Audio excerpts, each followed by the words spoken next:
Parfait. Ah, je ne connaissais pas du tout cet outil. Moi aussi, j'ai découvert il y a que quelques jours, en fait. Tu vois? Ok, c'est super. Ouais, non, franchement, c'est pratique parce que là, ça buguait. Je ne sais pas ce qui s'est passé. Oui, je sais pas non plus. Donc là, je pense que le live est lancé. Directement sur Facebook, du coup, ou tu veux qu'on invite les gens à suivre ce lien, tous les gens qui sont venus sur Oui, Facebook? ce serait bien de... Je pense que sur ma page, de toute façon, c'est visible déjà. Ok, d'accord. Bah, écoute, on peut faire le doublon, on peut réinviter les gens euh, qui s'étaient connectés. Ouais.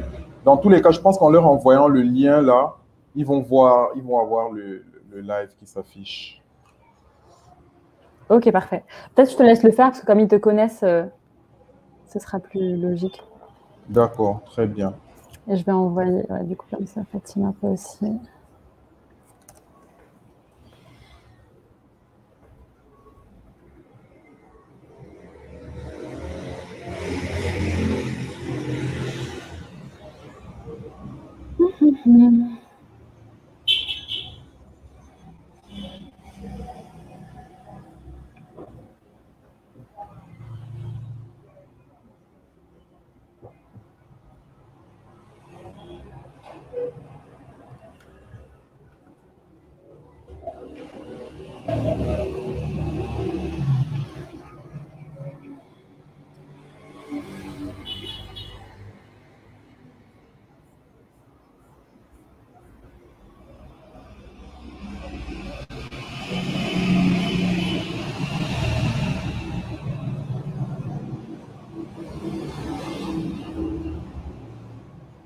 Du coup, on ne voit pas les participants, non, c'est ça? Pour savoir. Ouais, en fait, il me semble. Donc là, je laisse aussi un post sur ma page. Parfait.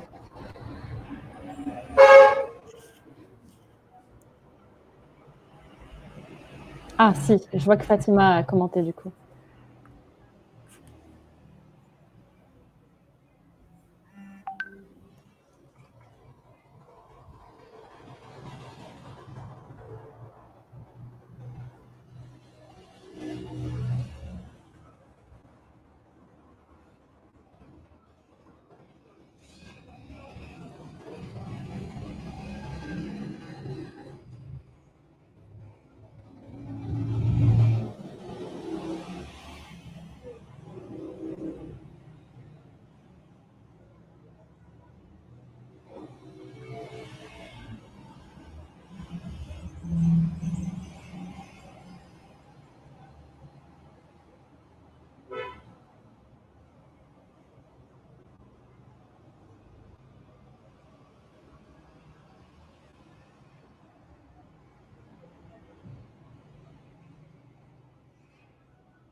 Par contre, ça me marque ici record only.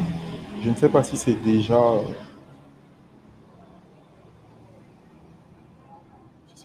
en cours.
En fait, là, je ne sais pas si les autres reçoivent, parce que je vois ici, chez moi, là, c'est marqué Record Only.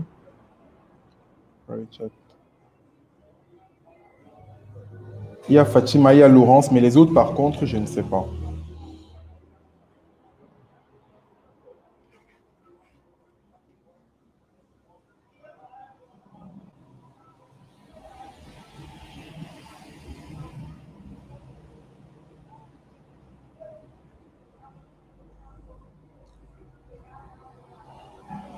Bon, du coup, qu'est-ce qui serait préférable d'après toi, Hajar? Allô?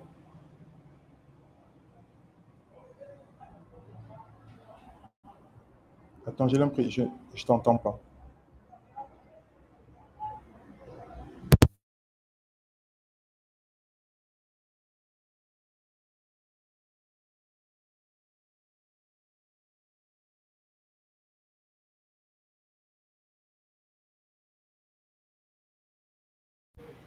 Allô?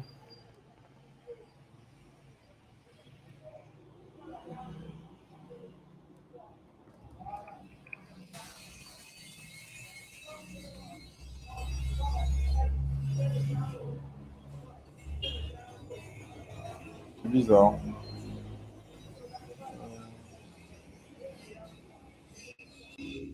Ah, voilà, c'est bon.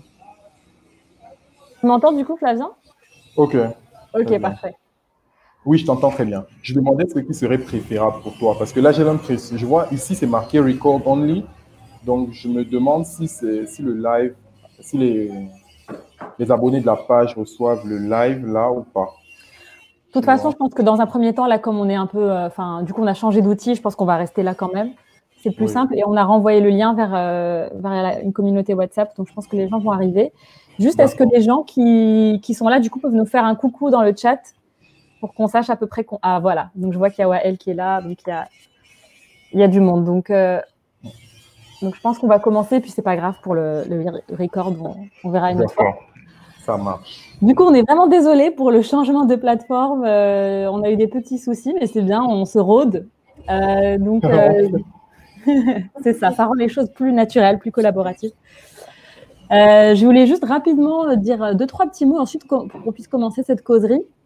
Donc, moi, je m'appelle Hajar et donc je travaille donc aux côtés de l'OIF pour organiser des consultations à grande échelle pour impliquer les citoyens dans les grandes décisions qui les concernent.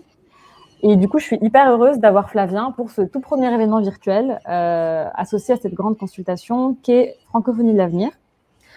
Donc d'abord, quelques mots pour ceux qui ne savent pas du coup encore ce que c'est. Donc c'est une consultation ouverte à tous les jeunes francophones du monde de 15 à 35 ans. L'objectif, c'est de construire ensemble l'avenir de la francophonie. Donc on invite les jeunes à répondre à un questionnaire, à débattre et à se livrer à des défis créatifs du 14 mai au 17 juillet. Et donc, on vous enverra les liens de la consultation si vous voulez du coup la parcourir.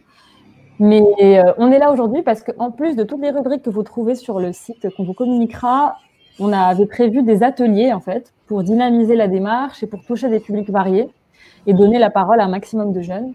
Et donc, c'est pour ça qu'on est là aujourd'hui avec Flavien.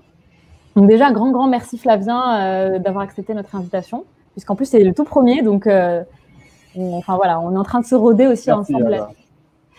Ada. Donc là, aujourd'hui, en fait, ce qu'on va faire, Flavien, c'est qu'on va parler de ton sentiment d'appartenance à la francophonie, de ton parcours d'entrepreneur.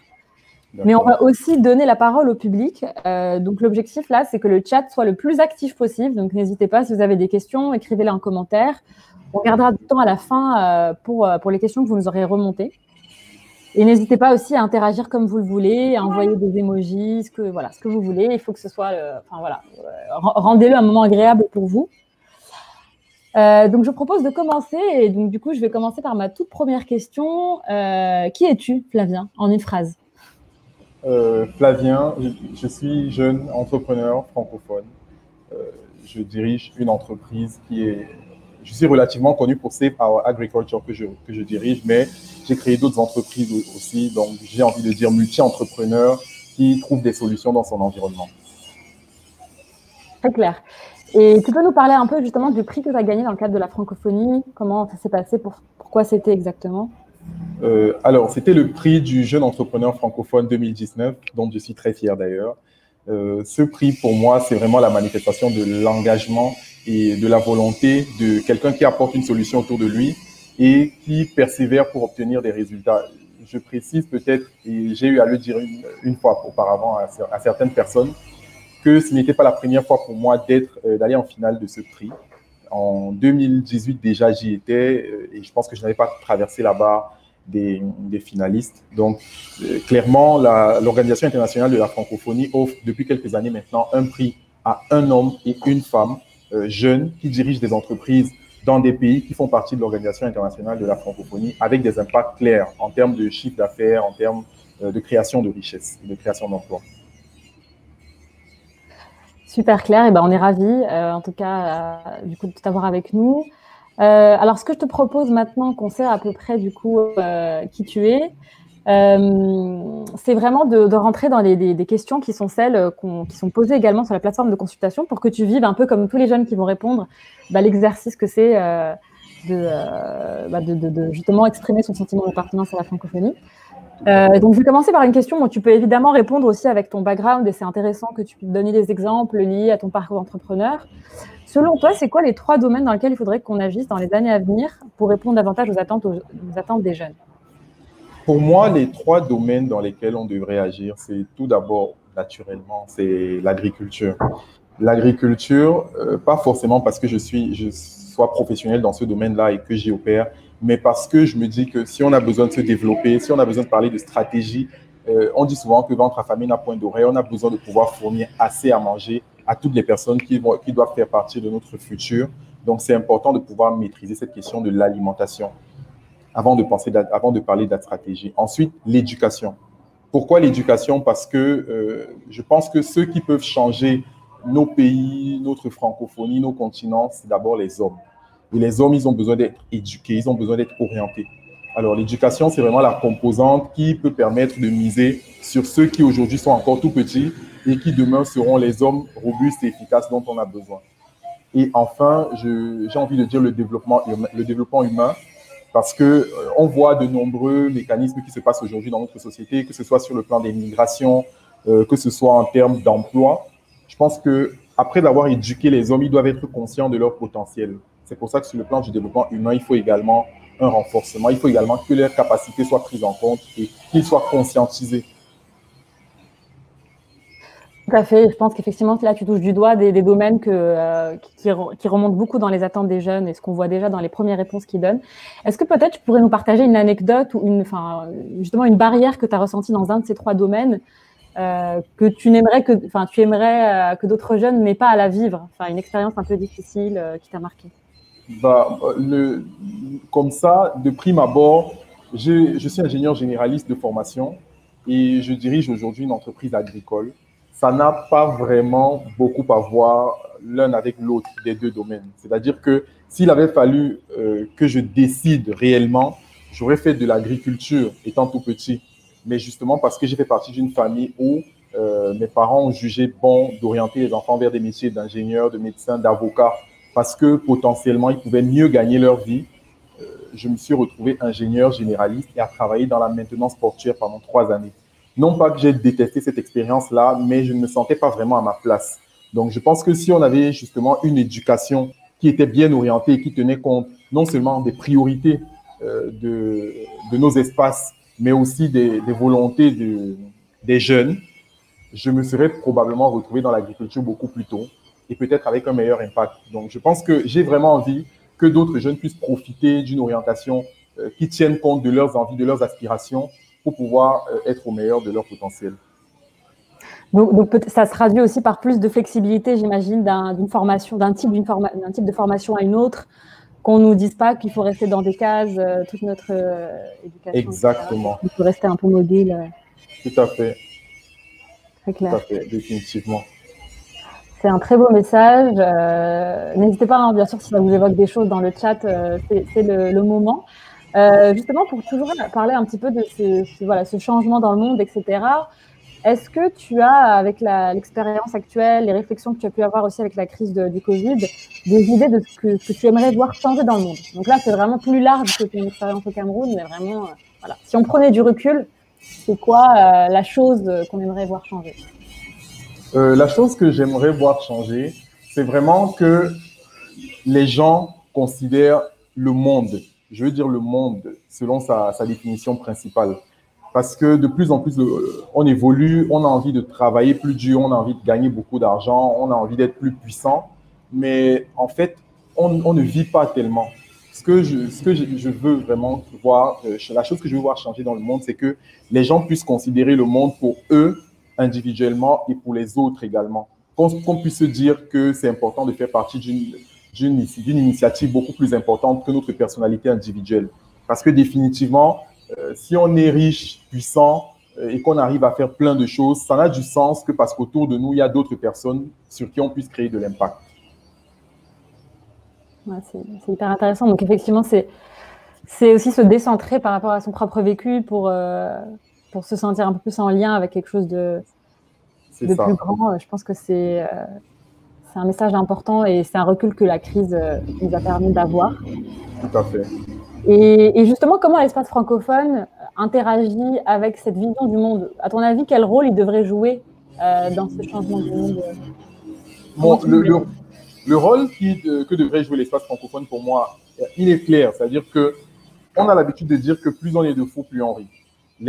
Avec l'espace francophone, on a l'avantage d'avoir plusieurs pays qui traversent la barrière de la langue, donc qui peuvent communiquer, qui peuvent se retrouver autour de certains attributs. Et ça permet justement à des populations du Cameroun, je prends l'exemple de mon pays, de s'identifier à des populations d'Arménie ou de Tunisie et de pouvoir justement se mettre autour d'une même table pour discuter de ces questions-là et profiter les unes les autres des expériences de chacune.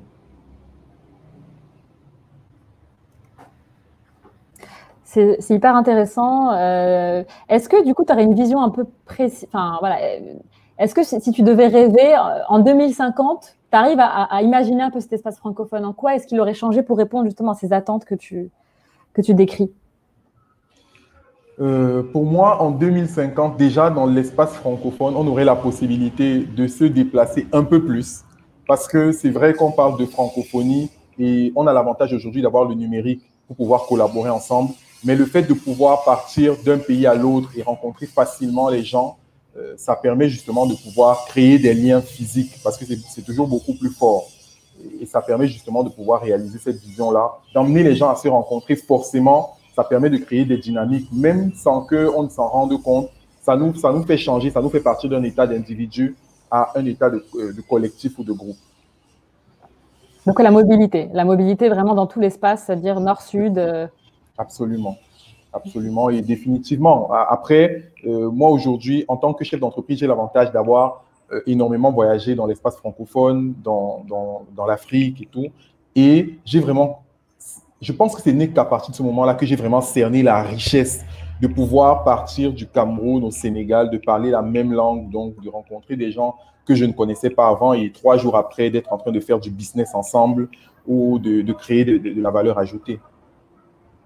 Ouais, donc tu aimerais que cette chance-là, en fait, que tu as eu, plus de jeunes l'aient, et donc c'est ça. Ça les aide aussi à prendre conscience peut-être de tous les pays qu'il y a dans l'espace francophone, puisqu'il y en a beaucoup, et enfin, même en tant que francophone, on ne saurait pas tous les citer, en fait, tellement parfois il y a peu d'interactions entre les pays. Absolument. Alors, par contre, il y a un petit souci parce qu'on me dit qu'on ne t'entend pas, en fait, Flavien. On n'entend que moi. Donc, c'est un peu dommage. Ouais. Oh là là. Ah si, Fatima l'entend. Alors c'est peut-être qu'il y a dû y avoir. Ça va, on n'a pas tout raté parce que moi je pose des questions, donc c'est peut-être pas intéressant que tu racontes ça. Ok. Ah ok, bon, alors ça va. Donc okay. Je pense que c'est effectivement un petit bug. On espère qu'on va arrêter d'avoir des bugs techniques. On est désolé. Alors sur cette partie-là, juste sur la suite, j'aurais bien aimé que ce soit un peu interactif. Donc je compte sur vous qui êtes derrière votre écran pour aussi nous remonter des commentaires. Soyez pas timide. Donc là, l'objectif, c'est que vraiment, on joue tous au jeu. Donc, je pose la question à Flavien. On se donne 2 minutes pour qu'on attende que vos commentaires remontent. Et ensuite, on va entendre la réponse de Flavien et ses réactions aussi à vos réponses. Donc, est-ce que vous pouvez nous citer une personnalité francophone qui vous inspire?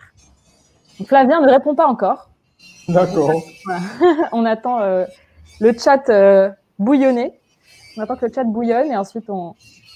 Mais du coup, tu as plus le temps de réfléchir et de préparer pourquoi tu as choisi cette personnalité. Ok. Ah, ça commence. Bonsoir Ibrahim. Ibrahim, si tu viens nous rejoindre, là, on demande à tout le monde, donc si tu es derrière ton écran aussi, tu peux participer, de nous citer une personnalité francophone qui t'inspire. Et ensuite, on entendra la réponse de Flavien. D'abord, la parole au public.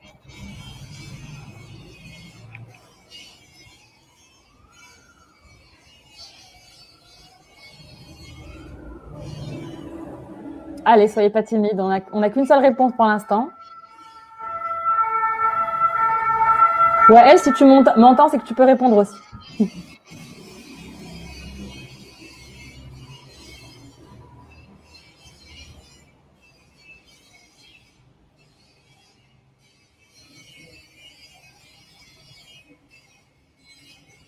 Ah.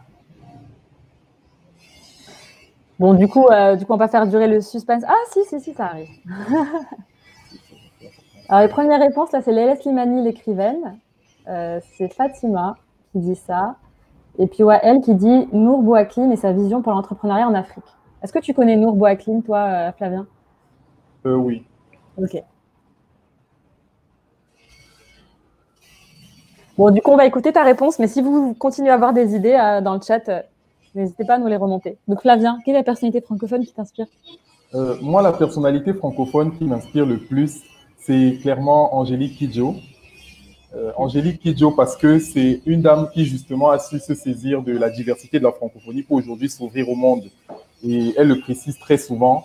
Elle a eu à vivre un moment sur les territoires anglo-saxons, et elle disait justement que le fait de vivre à l'étranger et de s'ouvrir au monde ne l'empêche pas de profiter profondément de ses racines francophones qui lui ont d'ailleurs permis de faire valoir sa diversité à la base. D'accord. Et Nour, du coup, toi, tu la connaissais dans quel cadre, Nour Bouaklin? Dans le cadre de l'entrepreneuriat digital, parce que j'ai souvent entendu et vu ses prises de position, notamment sur Internet, voilà, sur la place que le digital devrait avoir pour permettre de développer un peu l'entrepreneuriat et l'Afrique en général. D'accord, oui. Ouais, elle nous précise qu'elle est experte en marketing digital. Ok, très intéressant. Voilà. Est-ce que tu connaissais Leila Slimani, du coup? Non. Ah. Non, tu as le droit, hein, c'est grand à la francophonie. Hein. Mais Leila Slimani, du coup, c'est une écrivaine, effectivement, franco-marocaine. Donc, comme je suis marocaine, je vais quand même défendre un peu. Mais c'est intéressant, du coup, d'avoir aussi une variété, effectivement, d'acteurs. Et on le voit, hein, les jeunes qui répondent au questionnaire, ils citent à la fois Kylian Mbappé, Macron, Abdou Diouf et Senghor. Donc, ça fait plaisir de voir autant de gens dans des domaines différents qui s'expriment. Alors, la deuxième question, et je compte sur vous, du coup, aussi pour y répondre. Flavien, on t'entendra dans un second temps.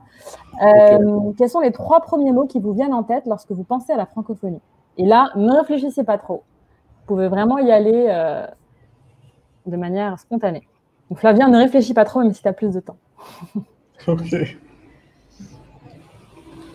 Ah, entre-temps, on a le président Jacques Chirac pour son maniement de la langue et son humanisme vis-à-vis de l'Afrique. Aujourd'hui, le second reste Abdou Diouf. Ouais, encore du Abdou Diouf. Grande figure. Donc, sur les 3 premiers mots qui vous viennent en tête, vous pouvez écrire dans le chat aussi. Langue française, histoire partagée, échange, droits de l'homme, développement durable, éducation.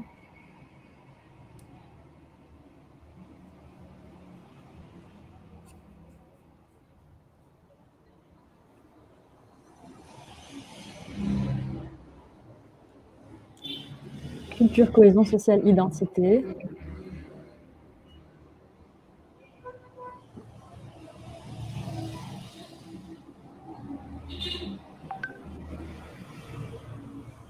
Partage, richesse culturelle, diversité.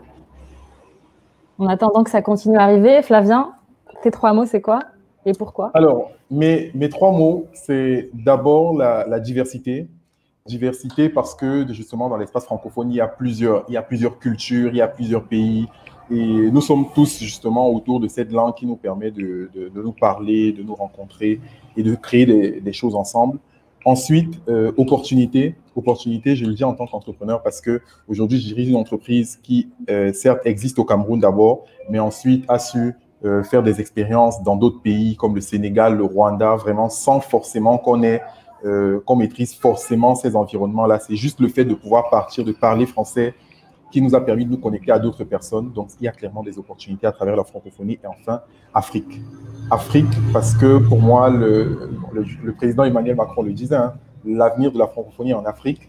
Donc, aujourd'hui, je pense que c'est à nous, en tant que jeunes Africains, de pouvoir saisir les opportunités de cette francophonie-là pour grandir davantage parce que l'avenir nous appartient. C'est beau, tu vas faire de la politique à un moment, toi, c'est pas possible.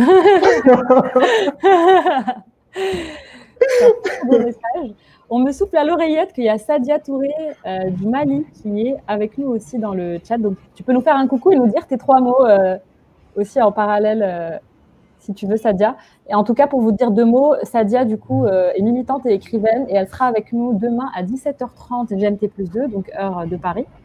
Vous trouverez les infos aussi sur je mettrai le lien. Je vais mettre le lien tout de suite. Donc, pour la prochaine causerie et demain, on est dans une cadence un peu rapprochée en ce moment. Et entre-temps, donc Laurence Leduc partageait ces mots, histoire partagée, langue et éducation. Donc effectivement, le côté culture ressort beaucoup. J'aime bien aussi cette idée d'associer aussi la francophonie à l'Afrique et au destin un peu africain. C'est vraiment intéressant. Ça revient beaucoup aussi dans les premières réponses qu'on voit du questionnaire. Il y a un panafricanisme très fort. Est-ce que tu aurais peut-être un dernier message à adresser aux jeunes francophones qui nous regardent? Naturellement. Mon message, c'est vraiment de dire que la francophonie, c'est pas une entité, c'est pas une organisation qui soit en face de nous. C'est vraiment nous qui la faisons définitivement. Et après, je pense que d'avoir postulé pour le prix du jeune entrepreneur francophone, et ça m'a permis de découvrir la francophonie en fin de compte, de me rendre compte de toutes les entités de l'Institut du développement durable, de la Conféges, qui en fait mènent des actions toutes pour pouvoir justement réaliser les missions de cette organisation-là. Donc, c'est à chacun de nous poser la question de savoir qu'est-ce qu'on fait pour rendre cette francophonie encore plus vivable, encore plus agréable. Et c'est en posant des actions individuelles qu'on peut permettre à la francophonie d'avoir un impact collectif. Donc, c'est à nous d'être force de proposition aussi et de ne pas lésiner sur les moyens parce que c'est d'abord notre avis qui doit donner vie à des actions. Ouais, je pense, en tout cas, ce que tu dis est vraiment dans l'esprit de la consultation Francophonie de l'avenir dont je vous parlais au tout début.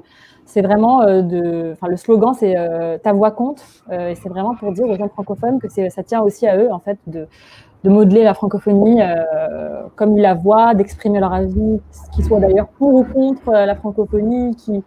L'idée, c'est vraiment d'en faire un débat ouvert. Et tous les avis sont intéressants. Et j'en profite pour lire aussi du coup la contribution de Ibrahim qui dit la francophonie, c'est aussi la francisation des cultures locales, l'histoire de la France et la force du brassage des cultures. Et ça, c'est quelque chose qui revient beaucoup aussi dans les premières réponses qu'on a dans la consultation. C'est ce côté défendre, grâce à la francophonie, un accès à des cultures variées, des cultures locales aussi. Il ne faut pas que ce soit au détriment, enfin que le français et que la francophonie se fassent en fait au détriment des cultures locales. Et Fatima a rajouté très justement que la francophonie sont avant tout les hommes et les femmes qui la font. Et donc, effectivement, il y a elle nous réinvitait à nous saisir en fait de cette francophonie. J'en profite là peut-être juste pour me tourner vers le public pour savoir si vous avez des questions spécifiques pour Flavien. Et ça peut avoir un lien plutôt avec son parcours d'entrepreneur, pas toujours directement lié à la francophonie. C'est l'occasion. Donc, n'hésitez pas à mettre dans le chat des questions que vous pourriez avoir. Bon, moi, j'étais curieuse quand même en attendant que des questions arrivent, sur qu'est-ce qui t'a décidé à être entrepreneur? Est-ce qu'à un moment, tu t'es dit, je veux être entrepreneur ou ça t'est arrivé un peu par une succession d'actions? Qu'est-ce qui t'a décidé aussi à prendre ce risque disons, que tout entrepreneur est amené voilà, à affronter au début quand on ne sait pas trop où ça va, etc. Ouais. Ok, merci pour la question. Alors, je ne suis pas certain que je me sois levé un jour et que je me sois dit, je vais être entrepreneur. C'est vraiment que je suis né en zone rurale. J'ai grandi au village, comme on dit chez nous. Et après avoir été en contact avec des challenges que vivaient les petits agriculteurs, parce que j'ai majoritairement grandi avec ma grand-mère, qui elle était agricultrice, cacaocultrice, je me suis rendu compte qu'il y avait un problème. Et progressivement, en grandissant, je me suis fixé comme objectif de résoudre ce problème-là. Donc après, il faut suivre les recommandations de la famille, l'orientation des parents. C'est ainsi que je me suis retrouvé ingénieur et à travailler en industrie portuaire. Mais à vrai dire, je ne me sentais pas à ma place. Donc après 3 ans, je suis parti de cette entreprise-là et j'ai décidé de là vraiment lancer le projet que j'avais en tête. Mais avant, je voulais passer dans le marketing pour avoir un minimum d'expérience et voir comment fonctionnent les gens. Si on est entrepreneur, il faut réussir à vendre. Et pour vendre, il faut pouvoir convaincre les gens, il faut comprendre leur psychologie, ce qu'ils veulent, comment orienter notre proposition pour faire de l'acquisition. Voilà, parce qu'on peut avoir le meilleur produit. Les kits aquaponiques, ça peut être durable, ça peut être des productions biologiques, ça peut être ce qu'on veut. Mais si on n'arrive pas à convaincre les gens de les acheter, l'entreprise ne tiendra pas longtemps. Voilà, donc j'ai fait quelques mois dans le marketing et enfin, j'ai créé cette entreprise-là. Mais ça a vraiment été une expérience. Je pense que chaque parcours entrepreneurial est unique, définitivement. Au départ, l'idée, c'est vraiment de concevoir des kits aquaponiques et de les vendre à des personnes. Et progressivement, je me rends compte qu'il faut légaliser l'entreprise parce que pour travailler avec des structures bien établies, il faut être formel. Et c'est ainsi que progressivement, j'ai traversé certaines étapes, certaines barrières à l'entrée de l'entrepreneuriat. Et c'est aussi l'une des raisons pour laquelle j'ai créé ma chaîne YouTube Flavien Décortique, parce qu'à un moment donné, je me suis dit, beaucoup de personnes veulent devenir entrepreneurs, mais ne savent pas vraiment quelles sont les étapes par lesquelles elles passent. Et sur cette chaîne-là, justement, je partage ce genre d'expérience pour que d'autres personnes puissent également en profiter et gagner du temps sur des étapes où moi j'ai perdu beaucoup de temps parce que je ne savais pas, où je n'avais pas le bon réseau. Voilà. C'est hyper intéressant et pareil, le réseau, le besoin de faire communauté, etc., c'est quelque chose que les jeunes disent beaucoup pour l'instant dans la consultation Francophonie de l'avenir. Donc, c'est un besoin effectivement que de plus en plus de jeunes ont. Je voulais aussi vous partager parmi les domaines d'action, quand Flavien, tu répondais à la question des domaines d'action, le premier qui ressort est l'entrepreneuriat. Donc, il y a un besoin vraiment important de plus en plus de la part des jeunes d'avoir de la formation, de l'encadrement pour aussi devenir entrepreneur, mener des projets. Donc, ton témoignage résonne beaucoup. Entre-temps, donc, il y a une question de Fatima qui nous dit « Comment as-tu développé tes facultés de résilience ?» Comment j'ai développé les facultés de résilience? Je pense que Flavien, est-il en lien avec d'autres? Bon, je vais commencer par la première question. Voilà. Comment j'ai développé les facultés de résilience? Je pense que lorsqu'on a la motivation et la volonté, on arrive à traverser les challenges. Je ne suis pas certain d'avoir développé des facultés de résilience, mais plutôt ma motivation est cette résilience, en fait. Et au fur et à mesure, j'arrive à puiser dans cette motivation, dans cet engagement-là, à apporter une réelle solution aux problèmes que je veux résoudre, ce que justement on appelle de la résilience. Parce que on rencontre au quotidien des difficultés. Mais quand on veut vraiment, tout au fond de soi, beaucoup de personnes, beaucoup de jeunes, d'amis, de cadets me posent la question de savoir ou me demandent, Flavien, je veux être entrepreneur, qu'est-ce que tu me conseilles? Parfois, certains veulent partir de leur emploi, démissionner ou peut-être lancer une initiative en partant de chez eux. Je leur dis, si vous avez vraiment la motivation de faire quelque chose, d'apporter une solution à un problème de la société, c'est une bonne chose. Mais si vous partez, si vous devenez entrepreneur juste parce que vous n'êtes pas content de votre patron ou que vous voulez faire quelque chose de différent, je ne suis pas certain que ce soit la meilleure motivation parce qu'il y a tellement d'embûches et de challenges. On dit de difficultés, mais je préfère utiliser le mot challenge parce que quand on traverse des challenges, on devient encore plus fort. Donc, c'est cette motivation-là qui peut vous permettre justement d'aller au-delà des challenges et de réaliser en fait que vous pouvez le faire. J'aime bien une citation de quelqu'un qui disait « Parfois, tu doutes de toi alors que d'autres personnes ont peur de toi. » Donc, on ne peut en fin de compte réellement jamais savoir ce qu'on vaut tant qu'on ne s'oppose pas à des challenges et qu'on arrive à les outrepasser. C'est hyper beau ce que tu dis justement sur le fait que l'entrepreneuriat doit résoudre des problèmes avant tout, qui sont extérieurs, qui sont sociétaux, et pas être une alternative ou un plan B, disons, par rapport à une situation difficile. Entre-temps, il y a eu plein de questions, donc tu t'es servi. Donc la deuxième de Fatima, c'est: est-ce que tu es en lien avec d'autres entrepreneurs ou jeunes de réseaux francophones en dehors du Cameroun? Oui, définitivement. Oui, oui, nous sommes en lien avec avec des réseaux d'autres entrepreneurs. On organise des rencontres, même. C'est vrai qu'on a eu une rencontre l'année dernière, c'était au Togo, de jeunes entrepreneurs francophones. Ce qui est intéressant, c'est que justement, parfois, on ne se connaît pas, on s'est vu sur Internet, et quand on se rencontre, on se rend clairement compte que, en fin de compte, on était parti sur... on a les mêmes objectifs, quoi. Et ça rend encore plus intéressant les collaborations, parce que ça permet d'échanger et de voir qu'est-ce que les autres implémentent dans leur pays et qu'on peut directement reproduire dans le nôtre. C'est ainsi que moi, aujourd'hui, j'arrive à discuter avec des jeunes qui veulent faire de l'aquaponie dans leur pays, tandis qu'au Cameroun, je fais ce qu'ils pratiquent déjà là-bas, et ça permet d'ailleurs d'étendre les collaborations. Et donc, les autres questions qu'on a, Laurence qui demande: quel est ton prochain projet professionnel? Peux-tu nous en parler? Donc, le prochain challenge. Oui, voilà. Donc, clairement, aujourd'hui, dans l'entreprise là, dans l'une des entreprises que j'ai fondées, nous sommes en train de lever 300 000 euros. C'est une entreprise de production de poulet de chair. Le poulet de chair, c'est de la viande blanche. C'est l'une des viandes les plus consommées en Afrique.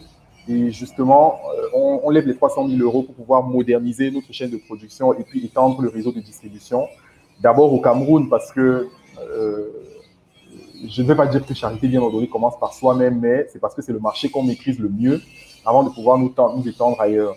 Donc voilà, après, je pourrais laisser le lien sur la discussion pour ceux qui veulent en savoir plus. C'est vraiment ce challenge-là sur les 2-3 prochains mois. Ok, et donc encore une question. Quel est le vrai challenge d'entrepreneur africain francophone? La motivation et la volonté en elles seules suffisent-elles, pardon? La motivation et la volonté en elles seules, définitivement, ne suffisent pas. J'ai envie de dire que aujourd'hui, merci Laurence, merci beaucoup pour l'encouragement. J'ai envie de dire que aujourd'hui, en tant que francophone, il y a un chiffre, personnellement, en tant qu'entrepreneur, qui me choque encore. Je regardais l'année dernière, en fin d'année 2019, justement de mon retour de la cérémonie de remise du prix du jeune entrepreneur francophone. Les entrepreneurs, les startups qui réussissent justement à lever des fonds auprès d'investisseurs, auprès de financeurs pour pouvoir étendre leurs projets. Et je me rendais compte que le ratio de francophones n'est pas encore assez élevé. J'ai trouvé que pour faire le lien avec la question, très honnêtement, on peut avoir de la volonté, on peut avoir un très bon projet, c'est important de pouvoir le financer. C'est pour ça qu'il est justement important de comprendre les dynamiques de notre environnement, comment parler de ce qu'on fait, comment donner la preuve de la viabilité de nos initiatives pour justement intéresser d'autres personnes qui en arrivent à dire on veut travailler avec vous. C'est-à-dire que si aujourd'hui, je fais une ouverture de capital et qu'en 72 heures, on est à pratiquement 40% de l'objectif, c'est parce que les gens savent pertinemment que Flavien, voilà ce qu'il fait. On suit l'entreprise on suit les entreprises qu'il dirige et on a une idée des résultats, des performances qu'ils ont eu à faire jusqu'à maintenant. Donc, nous, en tant que jeunes francophones, je pense que les jeunes entrepreneurs francophones, on doit arriver à communiquer sur ces choses-là, à parler de ce qu'on fait et à intéresser d'autres personnes pour les faire éventuellement adhérer à nos initiatives et les rendre encore plus impactantes. Et justement, alors on va peut-être prendre les deux dernières questions d'Ibrahim et de Wael. Donc la première, c'était donc Ibrahim qui nous partage son projet de créer des bibliothèques virtuelles et de redonner un peu le goût de la lecture et l'amour des belles lettres. Et il se demandait comment implémenter ça au Cameroun. Donc, est-ce que tu as des intuitions, des premiers conseils à lui donner? Ben oui, définitivement. Ce que j'ai envie de dire, c'est que si on est 7,5 milliards sur la planète, il y a certainement beaucoup plus d'idées que de personnes. Il y a certainement 10 milliards d'idées qui existent. Et un projet, tant qu'on n'a pas commencé à l'implémenter, pour moi, il n'est pas encore un projet. Maintenant, la première étape avec une initiative comme celle-là, notamment de créer des bibliothèques virtuelles, c'est vraiment de rentrer en contact avec des personnes qui sont dans le domaine de la bibliothèque, dans le domaine de la lecture et qui travaillent pour les mêmes objectifs, pour les mêmes missions, parce que certainement, elles ont déjà le réseau avec des personnes qui peuvent permettre de réaliser ou de faciliter la réalisation de cette initiative-là. Donc moi, je suis clairement ouvert, Ibrahim, à te mettre en contact avec des personnes que je connais. J'ai d'ailleurs mentoré une jeune cadette récemment qui implante des bibliothèques scolaires pour emmener les enfants justement à lire davantage, parce que lire, c'est grandir. Donc voilà, je suis ouvert à te mettre en contact avec ce genre de personnes-là. Et je suis certain que même si elle n'intègre pas l'initiative parce que peut-être déjà occupée à faire autre chose, elle te mettra en contact avec d'autres personnes et te permettra de réaliser facilement ce projet au Cameroun. Super. Bah, Ibrahim, je pense que tu as noté l'invitation. Il ne faut pas hésiter à prendre contact avec Flavien. Et donc, dernière question qu'on va prendre, c'est celle de Wael. Donc, l'entrepreneuriat vis-à-vis des changements que le Covid va apporter sur le marché de l'emploi. À ton avis, comment justement les entrepreneurs pourraient se positionner pour proposer des choses, j'imagine, pour adapter aussi leur travail? Déjà, ça va dépendre du domaine d'activité parce que dans la grande majorité, je pense que nous, en tant qu'entrepreneurs, on a ressenti de plein fouet l'impact du Covid-19, soit directement, soit indirectement, parce que quelques personnes peuvent éventuellement être dans des domaines qui ne soient pas directement en proie au Covid-19, mais peut-être leurs clients ou leurs partenaires le sont. Donc, c'est vraiment à chacun en fonction de son domaine d'activité de voir ou d'entrevoir les dynamiques, les changements de dynamique et pouvoir se positionner par rapport à ça. Clairement, aujourd'hui, je pense que le Covid nous apprend à... Je discutais avec des collaborateurs ce matin pour la réunion de début de semaine dans laquelle je leur disais c'est important pour nous de commencer à vivre avec le Covid et de comprendre comment vivre avec le Covid. Parce que si on attend que tout se calme, le monde il continue de tourner. Certes, dans des domaines comme l'aviation, le tourisme, les choses ne vont pas redémarrer aussi vite que dans l'agriculture ou l'agroalimentaire. Mais nous, on peut commencer déjà à atténuer les impacts du coronavirus en nous disant voilà comment on va fonctionner en tenant compte d'un certain nombre de paramètres sur le plan sécuritaire, sur le plan financier et autres. Super clair. Donc, la causerie touche à sa fin. Déjà, je voulais te remercier, Flavien, pour le temps que tu as pris et pour nous partager tous ces conseils et tout cet enthousiasme aussi. Donc, vraiment, merci. On est vraiment désolé pour les petits problèmes techniques. On vous remercie tous ceux qui nous ont suivis de Facebook à ici. Je vous ai mis dans la conversation le lien du questionnaire duquel on a tout simplement tiré les questions qui ont été posées à Flavien. Donc, n'hésitez pas à le remplir par vous-même. Flavien, si tu ne l'as pas encore fait, d'ailleurs, on t'invite à le remplir. C'est sûr que déjà.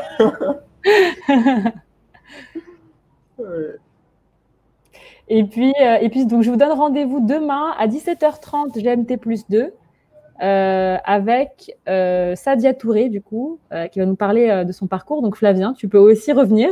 Tu seras le bienvenu. Tous ceux qui sont dans le chat également. Donc, vous avez le lien et n'hésitez pas à suivre aussi tous les réseaux sociaux OIF Jeunesse, puisqu'on vous tiendra au courant de toutes les autres causeries, ateliers qui sont prévus. Il y aura des ateliers créatifs pour écrire et inventer la francophonie, des ateliers des causeries comme celle d'aujourd'hui, mais aussi des ateliers de débat. Donc, on prendra un thème et on échangera pour opposer des points de vue, discuter, que ce soit de la culture, de l'éducation, de l'emploi, de l'innovation. Donc voilà, merci beaucoup à tous. Et puis, merci Fatima. Bien pour tes projets. Merci Ada. Et à la prochaine. Salut. À la prochaine. Salut. Bye.